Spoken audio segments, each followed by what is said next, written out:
Hello, welcome to Virgo Philippines. So, ito yung reading natin for Virgo, Sun, Moon, Rising, Venus, and Jupiter Virgos. Take only what resonates.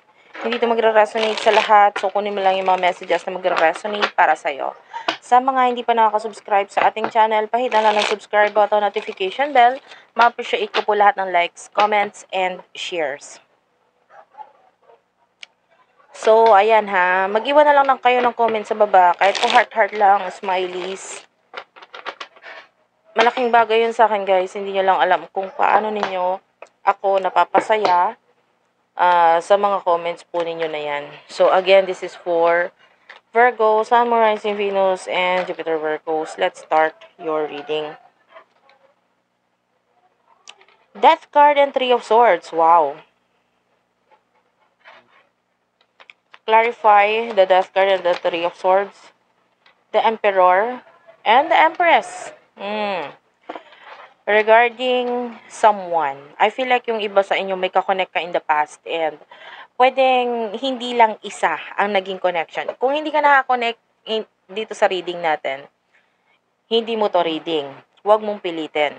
Pero for some of you, nakikita natin, you could be dealing with two people in your life in the past and pwedeng ngayon with the death card, tinapos mo na yon. Tinatapos mo na yung connection mo na yon in the past with this Three of Swords.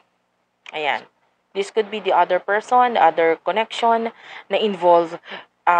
Maaaring ikaw ay nagkaroon ng third party. Ayan. So, yung iba pwedeng may kakonect ka in the past na isa pa. Tapos, may isa na naman na dumagdag. And then, nakikita natin, kinut off mo na, tinapos mo na. With the Emperor, you're focusing on yourself. At lalo na, anong bottom of the deck natin is the Empress. This is you. You're loving yourself. This is all about self-love. So, nakita natin, mas nag-focus ka dun sa bagay na yon. And maaaring yung regarding dun sa past na yon, talagang tuluyan, kinut off mo na.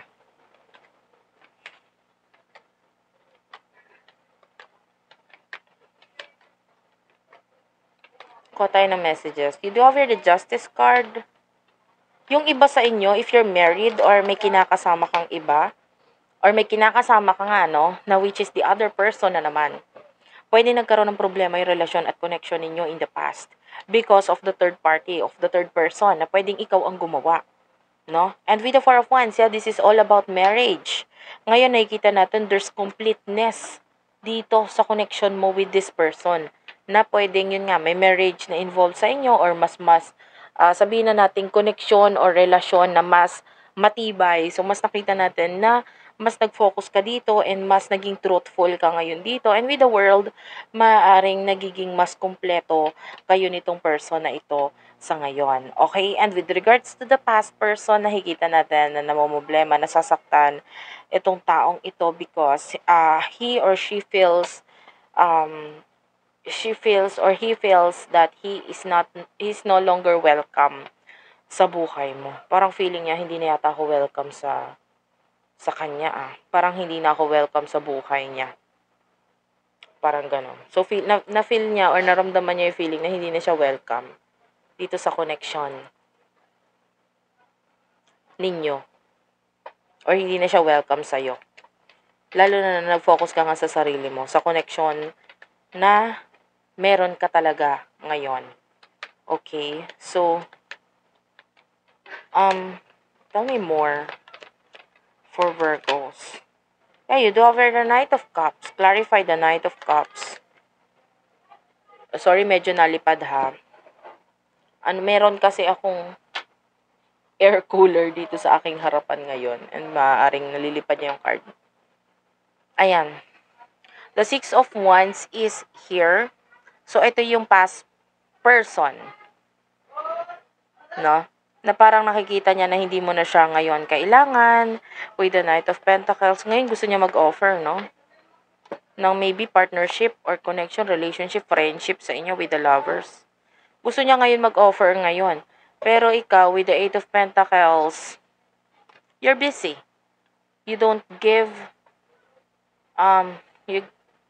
ayoko magmura. So, ayan, yung parang, ayaw mo na magbigay ng anything pa dito sa taong to with the Queen of Swords. Kinut off mo na siya completely. With the Queen of Swords, nakikita natin na pwedeng, maaaring, there are times na nararamdaman mo pa rin tong person na ito na parang, nandiyan pa rin siya na nagpaparamdam or nararamdaman mo lang yung spiritual connection ninyo pero parang baliwala na sa'yo.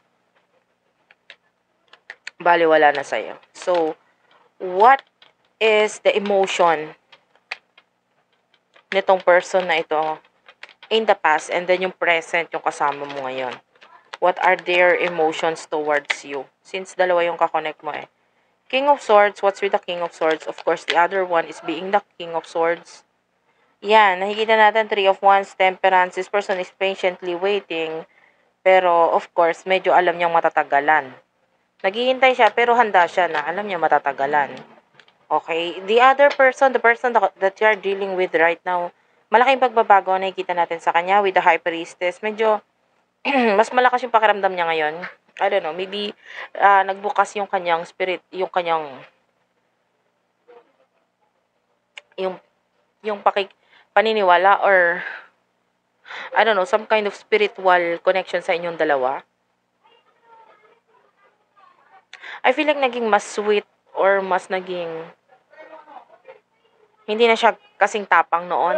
The energy that I am feeling here is a person who is already aware na parang kahit papano nabalik na rin naman ko ano yung tiwala niya or ano man yung minsan na nawala sa inyo. Okay, so what will happen in the near future for the both of you? In the near future, the Five of Swords is here. Okay, the past person, this person is cutting you off in the near future.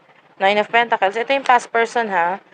Because you are already happy, already successful. Nakita ko ng success sa'yo.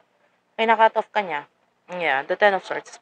This past person is really ending. Kung ano man. This is a total ending sa inyong dalawa. Yung past person, wala na talaga. Kina-cut off ka niya, masaya ka na, nakikita niya yon, and that you are already successful, nakuha mo yung success na yun nang wala siya. So, ano pa ba ako para sa, kumbaga, ano pa ba ako sa buhay mo? Ano? Wala na lang. Past na lang. So, how about the present person? Queen of Wands, the Five of Pentacles. I mean, this person should listen to you, no? Kailangan niya maniwala sa'yo. Advice, skills na kailangan niyang ayusin sa sarili niya. I can see possible problem pagdating sa pera. Why? Two of Cups. Kailangan niya makipagtulungan. Seven of Pentacles and the Knight of Swords. Gemini, Libra, Aquarius, Taurus, Virgo, Capricorn energy. Pag di siya nakipagtulungan, nakakita tayo ng problema niya sa pera. Nauubos yung pera niya, finances niya. But Seven of Pentacles yan, kailangan niya doblehin yung kayod. I can see possible problem or pagkaubos ng pera and this person should listen to you. Kaya lang umiiwas kasi siya sa tuwing sasabihan mo siya. May isip niya yung mga sinasabi mo pero parang baliwala lang kasi lalabas lang sa kabilang tainga. Alam mo yan. So, I can see a lot of love sa inyo nitong dalawa nitong taong to but you're dealing with someone who is very immature with a Page of Swords and the Moon is here. So, I can see a person na parang childish kind of energy. Nawalan siya ng pera dahil problema niya. Hindi siya nakikinig sa'yo. Thank you for watching. I love you all and bye-bye.